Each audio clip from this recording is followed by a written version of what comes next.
ओम शांति। आज 6 अप्रैल 2026 के बाबा के अनमोल मधुर महावाक्य सुनेंगे।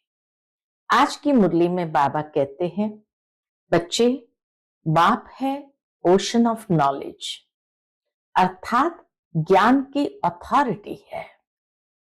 इसीलिए बाबा जो कुछ भी सुनाते हैं वो सत्य है।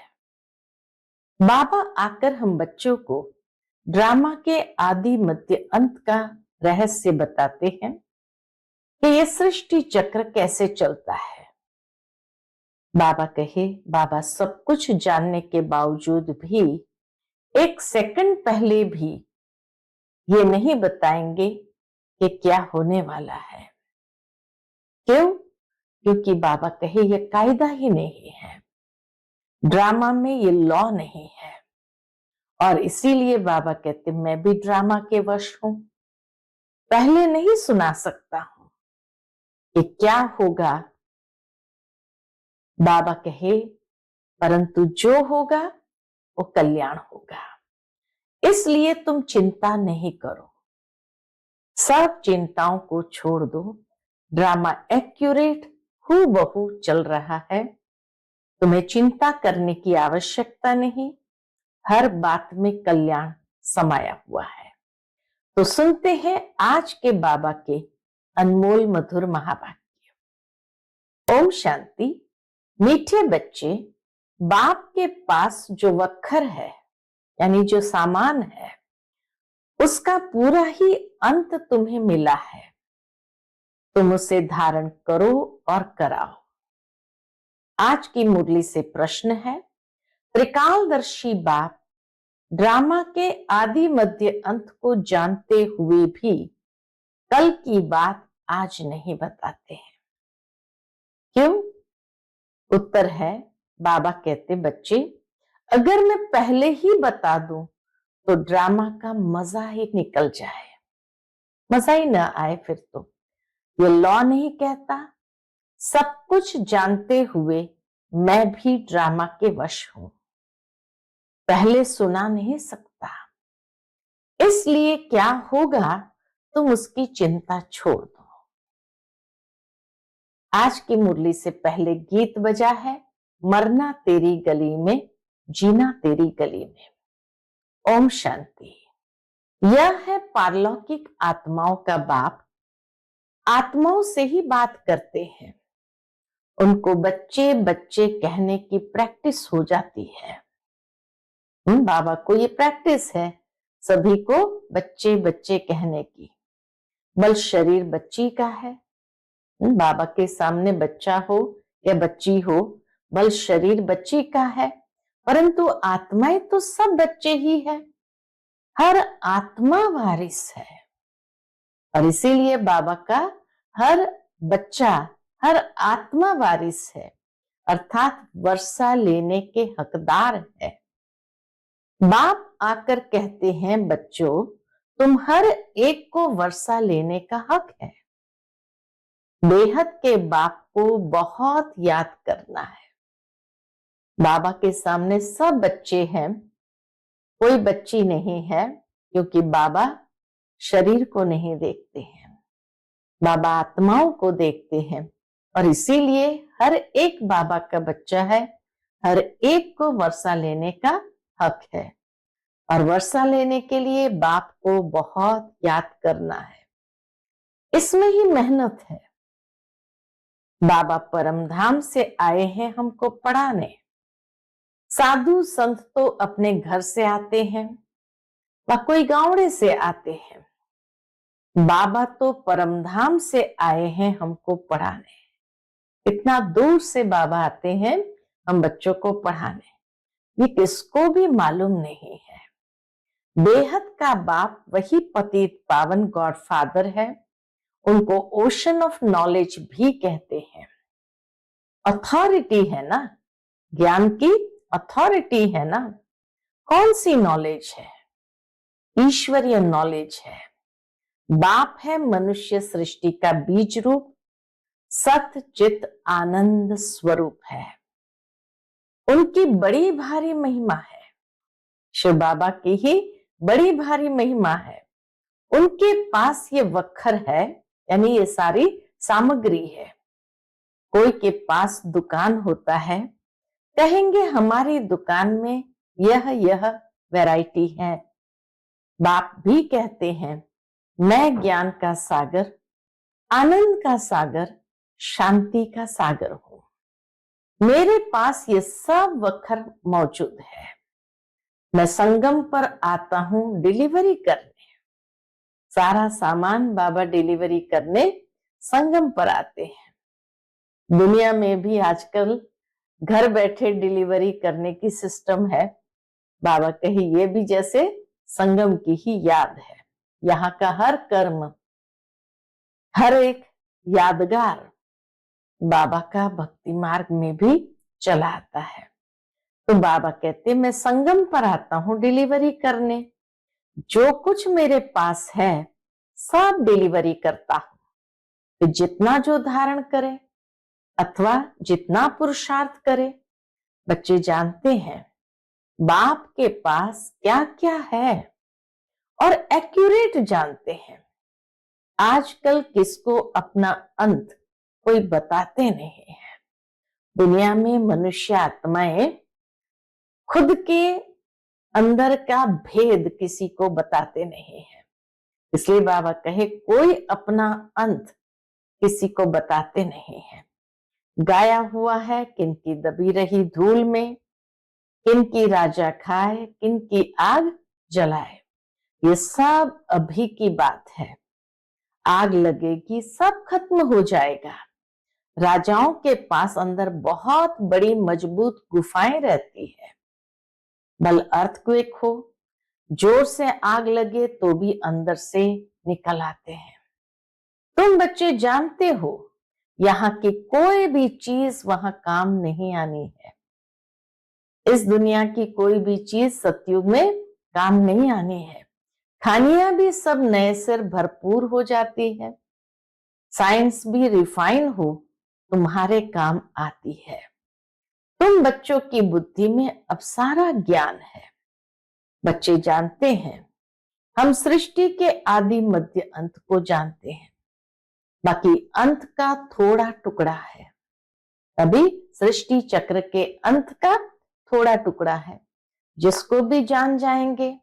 बाबा पहले से ही सब कैसे बता दे। बाप कहते हैं मैं भी ड्रामा के वश हूं। ये नहीं कि बाबा सब कुछ जानते हैं तो पहले से ही बता देंगे। जो ज्ञान अब तक मिला है वही ड्रामा में नोंद है। जो सेकंड पास हुआ उनको ड्रामा समझना है। बाकी जो कल होगा वो देखा जाएगा। कल की बात आज नहीं सुनाएंगे। इस ड्रामा के राज को मनुष्य समझते नहीं है। कल्प की आयु ही कितनी लंबी चौड़ी लगा दी है। इस ड्रामा को समझने की भी हिम्मत चाहिए। अम्मा मरे तो भी हलवा खाना, बीवी मरे तो भी हलवा खाना। समझते मर गए जाकर दूसरा जन्म लिया। हम रोए क्यों? नया जन्म मिला उनको तो हम रोए क्यों? बाबा ने समझाया है। अखबार में तुम लिख सकते हो ये प्रदर्शनी आज से 5000 वर्ष पहले इसी तारीख, इसी स्थान पर, इसी रीति हुई थी। ये वर्ल्ड की हिस्ट्री, ज्योग्राफी रिपीट हो रही है। लिख देना चाहिए। यह तो जानते हैं ये दुनिया बाकी थोड़े दिन है, ये सब खत्म हो जाएंगे। हम तो पुरुषार्थ कर विक्रमाजीत बन जाएंगे। फिर द्वापर से विक्रम संवत शुरू होता है, अर्थात विकर्म होने का संवत। विकर्म शुरू होने का संवत। इस समय तुम विकर्मों पर जीत पाते हो तो विक्रमाजीत बन जाते हो। पाप कर्मों को श्रीमत से जीत कर विक्रमाजीत बन जाते हो। वहां तुम आत्माभिमानी होते हो, वहां देह अभिमान नहीं होता। कलयुग में देह अभिमान है। संगम पर तुम देही अभिमानी बनते हो। संगम युग पर बाबा ने आकर हम बच्चों को आत्मज्ञान देकर देही अभिमानी बनाया। परमपिता परमात्मा को भी जानते हो, यह है शुद्ध अभिमान। आत्मा को, परमात्मा को जानना और उस नशे में रहना, यह है शुद्ध अभिमान। तुम ब्राह्मण सबसे ऊंच हो, तुम हो सर्वोत्तम ब्राह्मण कुलभूषण। ये नॉलेज सिर्फ तुमको मिलती है, दूसरे किसको मिलती नहीं। तुम्हारा यह सर्वोत्तम कुल है। गाया भी जाता है, अति इंद्रिय सुख गोपी वल्लभ के बच्चों से पूछो। गाया जाता है, अति इंद्रिय सुख गोपी वल्लभ के बच्चों से पूछो। तुमको अब लॉटरी मिलती है, कोई चीज मिल जाती है, उसकी इतनी खुशी नहीं होती है। जब गरीब से शाहूकार बन जाते हैं तो खुशी होती है।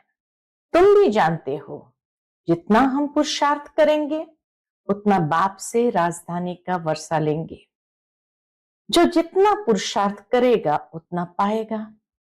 मुख्य बात बाप कहते, बच्चे अपने मोस्ट बिलवेड बाप को याद करो। वह सबका बिलवेड बाप है। वही आकर सबको सुख शांति देते हैं। अभी देवी देवताओं की राजधानी स्थापन हो रही है, वहां किंग क्वीन नहीं होते।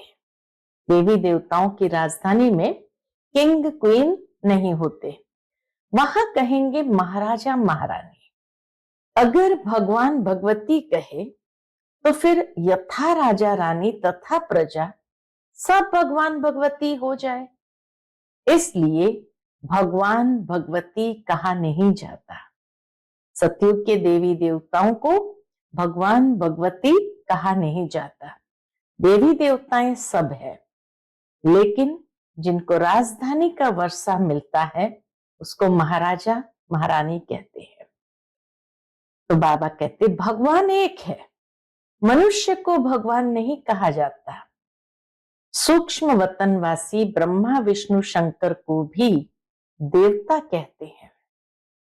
स्थूल वतनवासी को हम भगवान भगवती कैसे कहेंगे?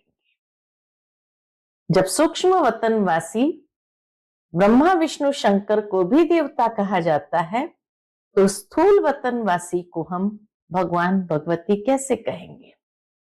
ऊंच ते ऊंच है मूल वतन, फिर सूक्ष्म वतन, यह है थर्ड नंबर स्थूल वतन। यह तुम्हारी बुद्धि में रहना चाहिए। हम आत्माओं का बाप शिव बाबा ही है, फिर शिक्षक भी है, गुरु भी है, सुनार बैरिस्टर आदि सब है। बाबा हमारा सुनार भी है, बैरिस्टर भी है, दुकानदार भी है, सब है। सबको रावण की जेल से छुड़ाते हैं।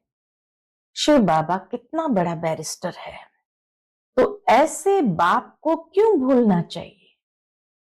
जो रावण की जेल से छुड़ाते, ऐसे बाप को क्यों भूलना चाहिए? क्यों कहते बाबा हम भूल जाते हैं? माया के बहुत तूफान आते हैं। बाबा कहते हैं यह तो होगा, माया के तूफान तो अंत तक आना है, कुछ तो मेहनत करनी पड़े। यह है माया से लड़ाई। तुम पांडवों की कोई कौरवों से लड़ाई नहीं है। पांडव कैसे लड़ाई करेंगे? वो तो अहिंसक है, फिर तो हिंसक हो जाएंगे। बाप कभी हिंसा नहीं सिखाते, कुछ भी समझ नहीं सकते हैं। वास्तव में हमारी कोई लड़ाई है नहीं। बाबा सिर्फ युक्ति बताते हैं कि मुझे याद करो, माया का वार नहीं होगा। बाबा को याद करेंगे तो माया का वार नहीं होगा। इस पर भी एक कहानी है। पूछा पहले सुख चाहिए या दुख? तो बोला सुख। दुख हो न सके सतयुग में, सतयुग में कभी दुख हो नहीं सकता। तुम जानते हो इस समय सभी सीताएं रावण की शोक वाटिका में है। यह सारी दुनिया सागर के बीच में लंका है। अभी सब रावण की जेल में पड़े हैं। सर्व की सदगति करने के लिए बाप आए हैं। सब शोक वाटिका में है। स्वर्ग में है सुख, नरक में है दुख, इसको शोक वाटिका कहेंगे।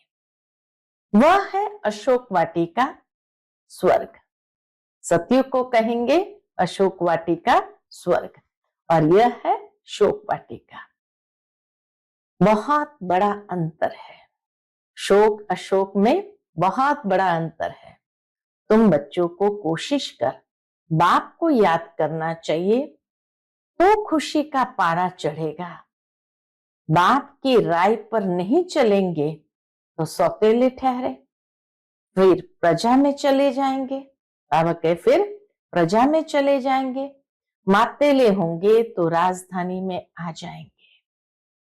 राजधानी में आना चाहते हो तो श्रीमत पर चलना पड़े।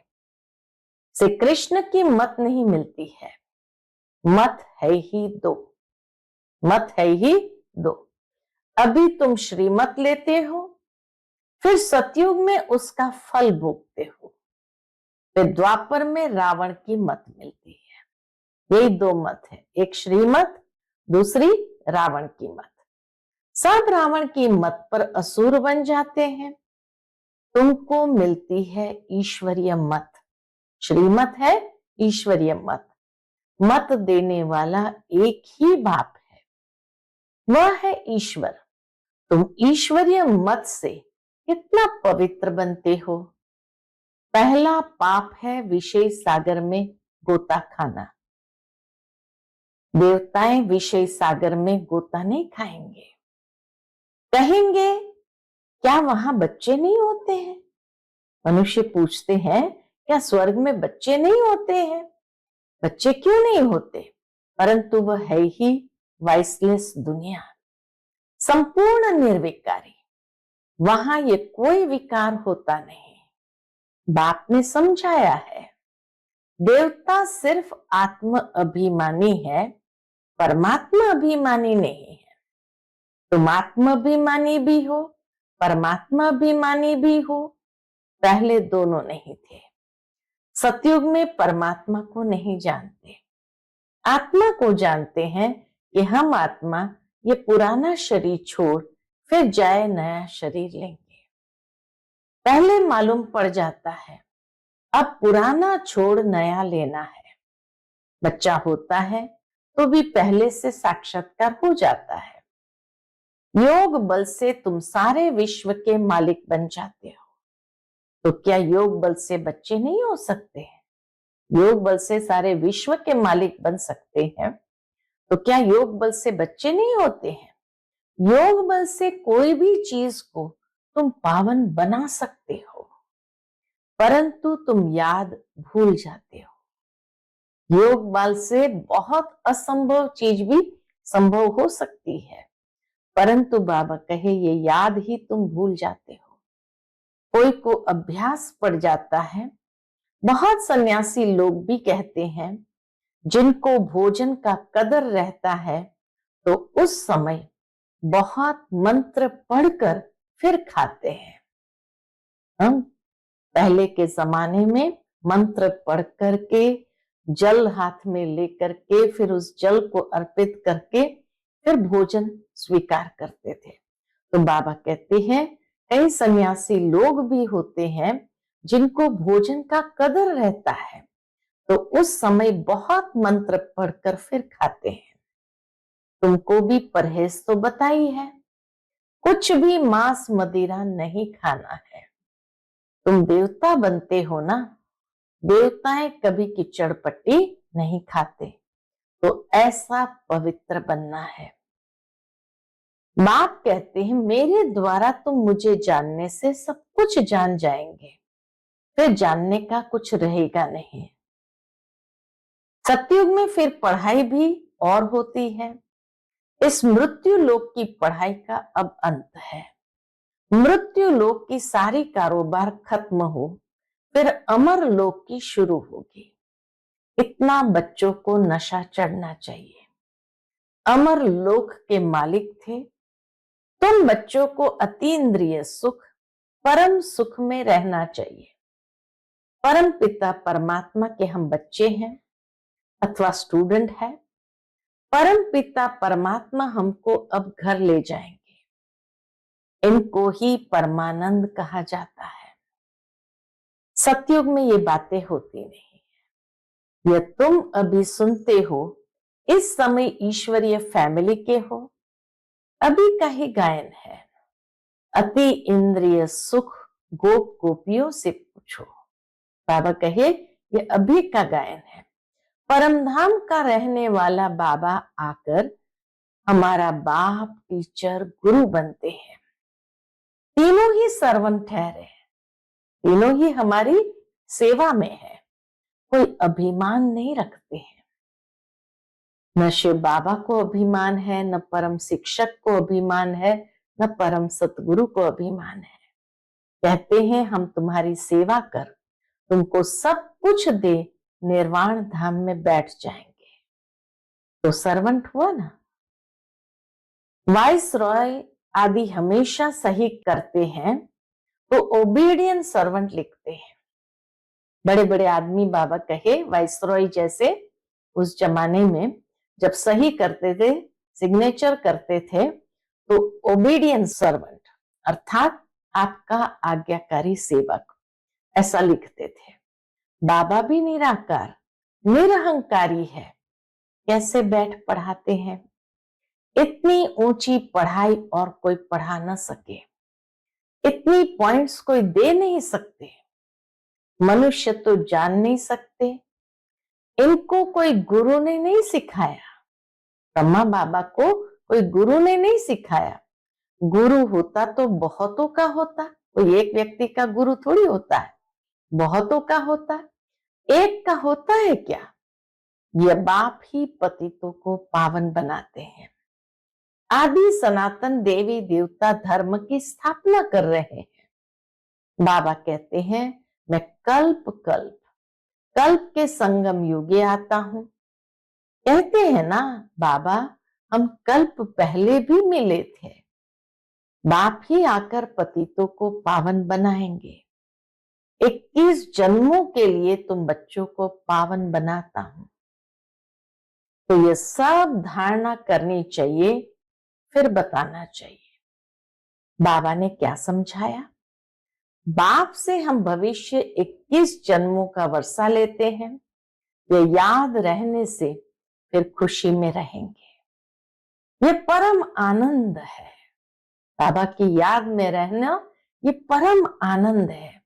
मास्टर नॉलेजफुल ब्लिसफुल ये सब वरदान बाप से अभी तुमको मिलते हैं। सतयुग में तो बुद्धू कहेंगे। बाबा कहे सतयुग में तो बुद्धू होंगे। इन लक्ष्मी नारायण को तो कुछ भी नॉलेज नहीं। इन्हों को होती तो परंपरा से चली आती। तुम जैसा परम आनंद देवताओं को भी नहीं हो सकता है। तभी तो कहा जाता तीन्द्रिय सुख पूछना है तो गोपी वल्लभ के गोप गोपियों से पूछो। तो बाबा कहे तुम जैसा परम आनंद देवताओं को भी नहीं हो सकता है। अच्छा, मीठे मीठे सिक्की लदे बच्चों प्रति माता पिता बाप दादा का याद प्यार और गुड मॉर्निंग। रूहानी बाप की रूहानी बच्चों को नमस्ते। हम सब रूहानी बच्चों की रूहानी माता पिता बाप दादा को याद प्यार गुड मॉर्निंग और नमस्ते। नमस्ते। शुक्रिया बाबा।